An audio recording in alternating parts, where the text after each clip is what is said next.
हिमानी धामी। मैं institute of public health and hygiene से ANM first year की छात्रा हूँ। तो आज मैं आपको बताऊँगी ऑनडेस्टोन मेडिसिन के बारे में। यह हमें ओरल टैबलेट के फॉर्म में भी मिल जाती है और इंजेक्शन फॉर्म में भी मिल जाती है। तो आज मैं आपको बताऊँगी ऑनडेस्टोन इंजेक्शन के बारे में। तो यह एक ऐसी मेडिसिन होती है जो उल्टी और नोज़िया को कंट्रोल करने के लिए दी जाती है। तो अब मैं आपको बताऊँगी इसकी क्वांटिटी क्या होती है।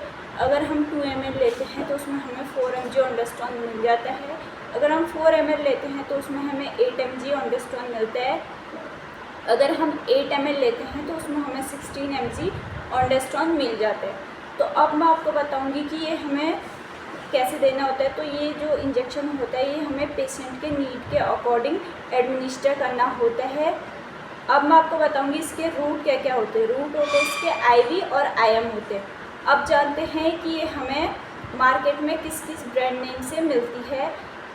फर्स्ट है ओंडम, दूसरा है एमसेट और तीसरा है ओमिकाइन नाम से हमें मिल जाती है मार्केट में। अब मैं आपको बताऊंगी इसके यूजेस क्या क्या होते हैं। पहला यूज़ होता है इसका उल्टी और नोज़िया को कंट्रोल करने के लिए होता है। अगर जब किसी का ऑपरेशन होता है उस टाइम पे उसे एनेस्थीसिया का साइड इफ़ेक्ट होता है, तो जिसके कारण उसे वॉमिटिंग जैसा होता है, तो उसके लिए ये दिया जाता है। अगर जब कोई लंबे समय से खाली पेट होता है जिसके कारण उसे वॉमिटिंग जैसा होता है, तो उसके लिए भी दिया जाता है। अगर किसी के पेट में कोई इन्फेक्शन हो जाता है तो कोई दूसरी मेडिसिन के साथ साथ हम इसे भी उसे दे सकते हैं। और अब मैं आपको बताऊंगी इसके साइड इफ़ेक्ट क्या क्या होते हैं। साइड इफ़ेक्ट होते हैं हेडेक, डायरिया और एलर्जी हो सकती है। Thank you.